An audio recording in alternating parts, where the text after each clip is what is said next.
ba ngayon? Oo naman. Ang dami na ng tao, no? Oo nga, ang dami-dami. Glasgow Barrio Fiesta. Anong pinagkakabalahan mo dito sa Glasgow? Ngayon, nagtatrabaho ako dito ngayon as a nurse for 20 years na. Ano yung pinaka-pressure being a nurse? Yung situation ng work, yung understaffing minsan. Oo. Pero okay naman kasi supportive naman so far yung mga tao dito sa Scotland. Respected, no? Ang mga Very Pilipino respected rito. ang mga nurses dito. I heard gumamit ka ng MX3 capsule for so long. Gaano na ka ba katagal na you are taking MX3 capsule? Uy, ang tagal na talaga. Kahit sa Pilipinas pa ako, gumagamit na ako ng MX3. Matanong ko, bakit MX3? Kasi dito sa Glasgow, Europe, ang dami ng mga food supplements. Kasi ang MX3, nare-relax ako. Yung maganda ang feeling sa katawan.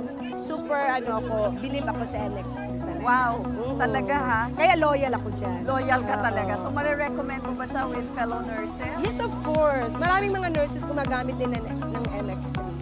MX3, dito ko bilib.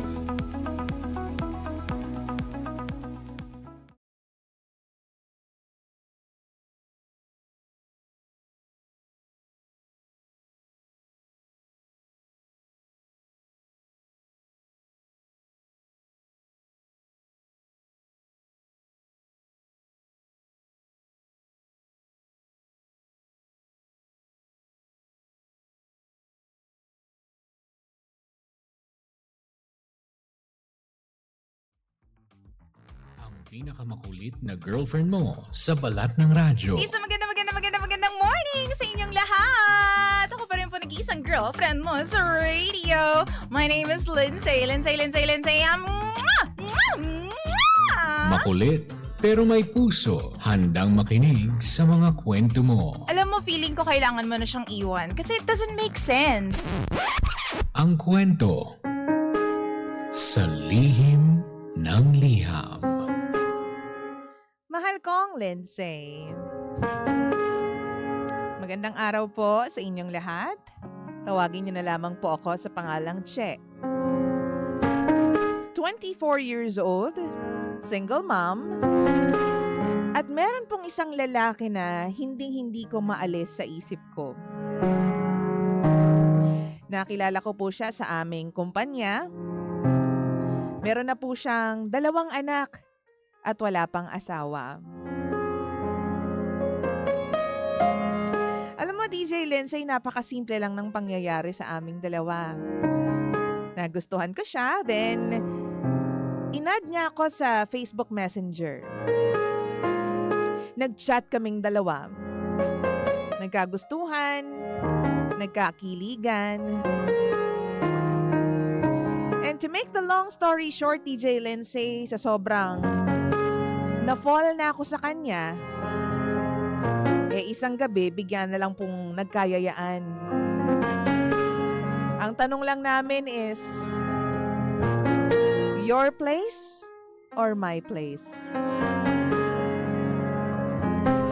Pumunta ako sa kanila at doon na nga po may nangyari sa amin. Siguro sasabihin ng iba, napakabilis naman. Ganun po kasi talaga ako. Mabilis po akong gumalaw. Lalong-lalo na kung gusto ko yung lalaki. Pero pagkatapos po ng may nangyari sa amin, hindi ko na siya kinakausap kasi para saan pa? Wala naman kaming relasyon. Idagdag mo pa yung fact na mahiyain din talaga ako paminsan. Pero kahit pa hindi ko siya kinakausap, nagchat-chat pa rin siya sa akin. Sinasabi niya na namimiss niya raw ako, na hinahanap-hanap niya raw ako, at hindi raw ako nawawala sa isip niya. DJ Lindsay, dahil po sa marupok ako, sige na nga. Sabi ko, ikaw naman ang pumunta dito sa bahay ko. At nangyari nga yon, DJ Lindsay.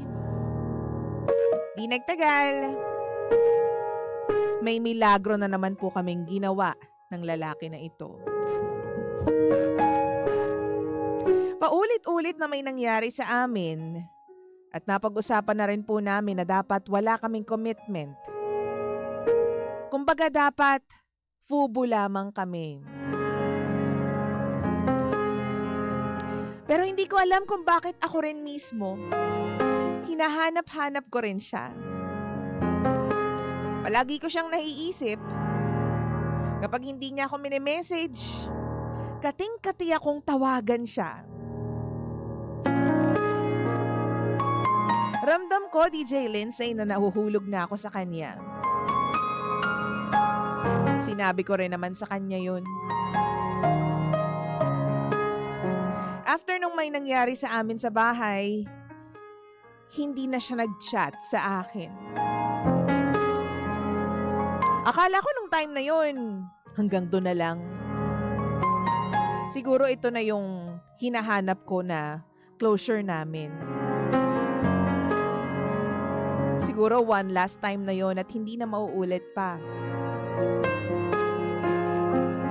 Pero after 1 week, nag-chat ulit siya sa akin, DJ Lindsay. Ang sabi niya, nami-miss niya na naman ako. At this time, sure na raw siya na gusto niya ako. Ako naman, naguguluhan pa ako that time. Hindi ko maintindihan kung bakit bigla siyang mawawala minsan. Tapos biglang magpaparamdam. Kaya ang tanong ko sa sarili ko, seseryosohin ko ba tong lalaking to? Kasunod nun, DJ Lindsay, inamin niya rin po sa akin na meron pala daw siyang jowa na nasa ibang bansa. Nagkakalabuan na raw sila at parang gusto niyang maging kami habang sila pa.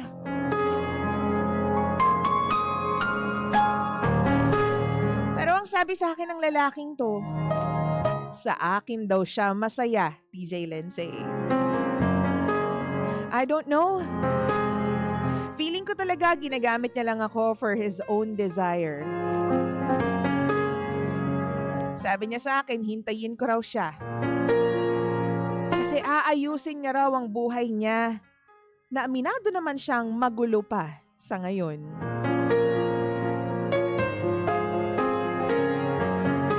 Ayaw niya raw ako madamay sa gulo na to. Pero ano po ba ang dapat kong gawin, DJ Lindsay? I like him a lot. At gusto ko po siyang makasama. Hindi ko alam pero parang hinahanap-hanap siya ng puso ko. At napakagaling niya sa lahat ng bagay. What should I do, DJ Lindsay? Seseryosohin ko ba ang lalaking to?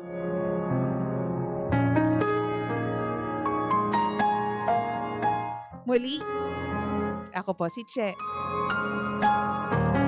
At ito ang lihim ng aking liham.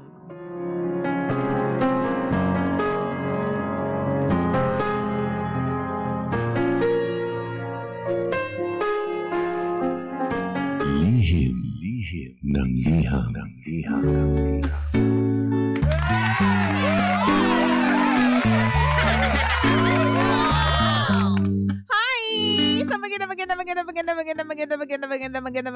Magandang morning, Metro and Mega Manila. Oras natin, 7:00. Check your time. 9:18 on the clock. Wow! Ikaw pa rin pa nakikinig sa istasyon na same, pero iba! Bangga! We are number 106.7 Energy FM. Bangga! Huwag mo sabihin radyo! Sabihin mo! Ay, nako. Che! Ayan na naman tayo sa mga ganyang usapan. Magulong usapan na naman po ang topic natin for today's video. Wow! Pero alam mo kasi, hindi naman kasi talaga minsanan lang nangyayari ito. kadalasan nga, ganyan na yung case, di ba? Yung tipong ang gulo kausap, magulong usapan, fall na fall yung isa naman pa-fall lang talaga. Uy, totoo yan. Di ba? Uso na naman yan ngayon, yung magulong usapan na lang, hindi na naghahanap ng label yung mga tao. Hindi ko rin alam kung bakit. Ayaw ninyo na may label. Yung suka nga may label. Diba? Oo. Ang problema kasi, feeling ko sa panahon ngayon, marami kasing babae, marami ding lalaki na pumapayag na hanggang ganyan na lang. Hanggang MU na lang. Akala nila parang kilig na kilig pa sila pag tinatawag na, hindi, MU kaming dalawa. Pero ako naman pag naririnig ko yung MU kayong dalawa. Okay, so binibigyan ninyo ng karapatan yung isa't isa to, make pasakop their own spaces. Pasakop their own spaces.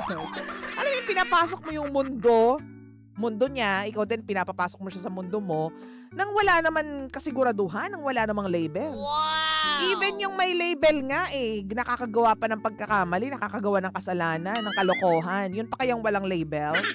My goodness. Yung pencil nga ng pamangkin ko may label. Property of ganto ganyan. Wow! Diba? Kasi you have to be sure na sa'yo to para hindi inaagaw ng iba. Itong mga tao ngayon, kung ba't nagsisettle sila sa mga MU na ganyan, parang, di ba, ang sarap-sarap malaman ng buong mundo, sarap sa feeling na malaman ng buong mundo na ako'y sa'yo at ika'y akin lamang. Ay! Nakakaloka ka dyan. Sa totoo lang. So yan na naman po ang problema ng ating pangga na si Che sa araw na ito. It's Friday today, January 31, 2025. At yan po ang bibigyan po natin ng advice. Ikaw ba ay napapunta na sa isang sitwasyon na parang fall na fall ka sa lalaking to pero hindi mo magawang mag-create ng papel sa buhay niya dahil meron ngang nakapapel. May nakapwesto. Ikaw ba, itutuloy mo ba kung ikaw yung nasa gantong sitwasyon? Kumbaga, seseryosohin mo ba yung ganitong lalaki? O, hayaan mo na, bahala ka sa buhay mo. Total magulo pa naman pala yung buhay mo, dinamay mo pa ako. Diba? So, saan ka? Sa letter A? Seseryosohin or letter B? Bahala ka sa buhay mo. Is it letter A or letter B? Timer starts now. Charing. Oo, game show pa lang. Halika na, magbasa tayo ng comments dito, mahal ko. Sabi po ni Min ginawa ka lang niyang parausan, hindi ka mahal niyan. Kasi kung mahal ka, iiwan niya or makikipag-break siya dun sa girlfriend niya na nasa malayo. Kaya maawa ka sa self mo, be. O wise ka, maraming lalaki ngayon na yun lamang ang habol, yung chorba lamang. Babaeng nabibiktima nila. Nahulog ka na kasi may soul ties na nangyari kasi sa inyo kasi nga chumorba kayong dalawa. Kaya fall na fall ka na. But ipag-pray mo yan kay Lord na mawala ang feelings mo para sa kanya kasi kawawa ka talaga sa huli. Ikaw po ang lugi. Thank you! Ay, nako. Ayan nga sabi ni Eliza. Good morning, Mami Lindsay. Your place or my place? Sa'yo na nanggaling. Walang commitment tapos nag-expect ka na ikaw ang pipiliin. Ate girl. Shout out naman from Japan. Hello! Sa mga nandiyan sa Japan at saka kay Eliza. Sabi naman ni Joy Marasigan Pablo. Hello, DJ Lindsay. Watching here in Sydney. Stay pretty, smart, and safe. Thank you very much po. Sabi ni Amechi, uto-uto ka naman, sender. Hindi malayong kaya siya hiwalayan ng nanay ng mga anak niya because he cheated tapos gugustuhin mo pa rin. Minsan, kaya kayo napupunta sa maling tao kasi hindi nyo ginagamit yung isip ninyo. Tapos iiyak ka rin, di ba? Kapag niloko ka. Hay nako, matured? Hindi matatawag na matured ang ganyang tao na nagloloko sa partner niya. Sabi ni Mako Alvarez, naku, wag mong i-pursue yan kasi una, hindi magandang maging kabet at pangalawa, kung itutuloy mo man yan, siguradong kaya niyang ulitin sa iba yan. Nakahanap siya ng ibang habang nasa malayo sila ng jowa niya. Sa'yo pa kaya? Alam mo, so true. Wow. Sabi nga nila kaya daw napapahamak ang mga tao because hindi tinitingnan yung history, hindi tinitingnan yung past. Well, it's very important to focus on the present. Girl, you should learn how to look at the past, di ba? Taray mo doon. Kasi diba, minsan history repeats itself. Diba? Oo. Kaya dapat tinitingnan din natin yung mga history. Magtanong-tanong ka, bakit nag-break to? Bakit kayo hindi kayo nagkatuluyan? Ba't kayo nagkahiwalay? Bakit dalawa na yung anak mo? Sinong mga nanay niyan? Di ba? Kailangan mo talagang kailangan mo mag-research. Hindi minsan, pero madalas. O sabi dito ni Leia, isa kang gamot sa kanyang kati, huwag kang pabuntis, mas kawawa ang anak mo. Oo, tama. Pareho silang may anak na pangga, for the record. Si Girla Lucy Che, isang anak. Si lalaki naman 2 anak. Oo, hindi natin alam kung magkaiba yung nanay o isa lang yung nanay. Wow! Sabi ni Joy Delara, hello po, Lindsay. Mamamiss po kita sa energy. Aww! Ay, miss me! Nakakapikon yung pa-cute ka dyan. Sabi ni Maria Juana, Sender, wag mong gawing normal yung chorba. You have to honor God with your body. If you want to have someone that will love you, wait for God's timing. Be a woman of integrity. Huwag kang bigay ng bigay sa sarili mo. At dahil nasama na po sa usapan si Lord, bawal na po tayo mag-joke. Diyan na po natatapos itong programang ito. Okay Charing-charing lang. Hindi nga, 'di ba? Hindi ko talaga naiintindihan kung bakit hindi mo tinitingnan yung past. At saka, he's a walking red flag, girl. Walking red flag. Doon pa lang sa part na parang hiningi niya yung pwede mong maging tayo habang hindi ko pa nababreak yung nasa malayo, 'di ba? Walang commitment, parang fubo lang. Ay, nako, red flag yan para sa akin. Wow! Kung ako yan, hindi ko ibibigay ang aking self, hindi ko ibibigay ang aking emotions. Hindi ako mag-invest ng emotions para dyan sa kanyang klaseng lalaki. Sabi ni Arch, yet another case of situationship, another undefined liaison of convenience. Che, huwag kang magtaka kung bakit naguguluhan ka sa setup ninyo dahil dyan kayo nag-umpisa.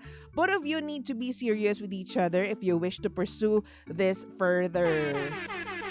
Diba? Totoo naman. Doon ko sa magulo ko yung nagsimula, posible din na magulo din ang ending nito. Wow! Buti nga sana kung may ending, pero paano kung wala, kung hanging lang? Naku, sakit sa ulo niyan. To keep the conversation short. Pangga, alam mo, minsan you have to know, hindi minsan, a lot of times, you have to know your value bilang babae. Wow! There's probably a reason why single mom ka. Siguro nagkamali ka ng pagpili sa lalaki, siguro hindi kayo naging effective together, siguro hindi kayo magkasundo sa mga decisions ninyo. In short, hindi siya yung tamang lalaki na para sa'yo. Nag-a-assume lang ako kasi hindi ko naman alam yung kwento mo. At syempre, kailangan mo rin i-research bakit hindi siya naging okay doon sa nanay nung 2 anak niya. Diba? You have to find out the reason why. Kasi doon mo malalaman kung swak ba tong lalaking to sa akin. Hindi yung magaling lang siya sa lahat ng bagay, sunggab ka agad. Oo. Hanggang doon lang yan. Kung magaling siya doon, hanggang doon lang siya. Magaling lang siya doon sa part na yun. Pero ang tanong is, magiging tahimik ba ang buhay mo sa kanya? Wow! Unless ang hanap mo talaga happy-happy lang. Hindi ka naghahanap ng partner in life. Hindi ka naghahanap ng seryosohan levels. Ganyan. Hindi okay lang. Total lang sabi mo, magaling naman siya sa lahat ng bagay. Masakit sa ulo yan kasi una sa lahat, may jowa nga sa ibang bansa. Ayan, mga red flag yung mga ganyan, di ba? Kita mo, nasa ibang bansa yung jowa niya pero chumuchorva siya sa'yo dito. Malamang sa alamang pagdating ng panahon na nasa malayo ka o di kaya tumagal na kayo yung relationship niya, nandun na sa idol na level, yung tipong di masaya, hindi rin malungkot, steady lang, maghahanap yan ng excitement sa iba. Wow! Ewan ko lang ha. Ewan ko lang din talaga, oo. Alam mo naman tayo, judger tayo. Sabi ni Rowena, mamimiss ka namin, DJ Lindsay, sana mag-live ka palagi. Pag nagla-live ako, 2 lang yung nanonood. Nanay ko lang at saka si Romel lang yung nanonood. Wow! Basta pag nag-live ako, manonood kayo, ganon. Oo nga. I-update ko kayo kung ano mangyayari sa akin. Oo. So, mamaya na tayo magdramahan. Okay. Meron pa akong ilang oras to be with you guys and to play some songs. And to end this, Che, wag na. Tama mo na yan. Pack up mo na yan. Wow! Total, nagalingan ka sa kanya ng maraming beses na. Okay na yon. Kota ka na. Kota kinabalo ka na, girl. Tigil mo na yan. Okay Kung gusto mong hindi gumulo ang buhay mo, ititigil mo yan at i-disassociate mo ang sarili mo with that kind of guy. And with that guy, oo, kasi magulong usapan yan. Alam mo, sabi nga nila kaya hindi ka mapakali kasi may chorba nang naganap sa inyong dalawa. Nagwata-wata festival na kayong dalawa together. Oo, kaya hindi ka na mapakali dyan. Pero alam mo, it's just a matter of, self-control and mind control. Diba? Minsan, kung ano yung sinasabi ng puso natin, pwede namang kontrahin niya ng isip natin eh. Lalo na nung something down there. Kontrolin mo siya kasi kaya mo naman siyang kontrolin. Block mo siya sa lahat ng social media accounts mo, sa lahat ng mga chat accounts mo. I-block mo na siya and let it be known to everyone. Wow! Gusto mo yun? Na hindi ka ganong klaseng babae. Diba? Kasi ang nakakatakot dito, baka mamaya makasanayan mo yung ganyang setup. Diba? Yung for convenience, sige may tatakbuhan kayong dalawa. Kapag nangangailangan siya, tatakbo siya sa'yo. Tapos tatanggapin mo naman kasi ikaw fall na fall ka. O mga lalaki, kaya nilang gawin yan nang wala namang feelings. Wow! Magkaiba ang feelings ng puso at saka feeling nung alaga nila sa baba. Kaya nilang gawin yun, maniwala ka sa akin, oo. At lugi tayo sa part na yun. Kaya you have to be wise, no? Oo, use your brain so para hindi ka mapahamak ng malala, okay? Again, nag-enjoy ka na ng maraming beses. I-shut down mo na yung feelings mo para sa kanya. And you have to be wiser this time, mahal ko, panggako, baby ko. Hache! Maraming salamat sa pagtutok at paggantabay dito po sa Lihim ng Liham. Giving you something from Tutsi Guevara. Bagong-bago, di ba? Ano sinabi ng Bini dito? Tutsi Guevara with the song Kaba. Wow! Dito lang yan. Sa isa siyang same pero iba. Ayaw po ang number 1, 6.7 Energy FM. Panggawag mo sabihin radyo. Sabihin mo, Energy!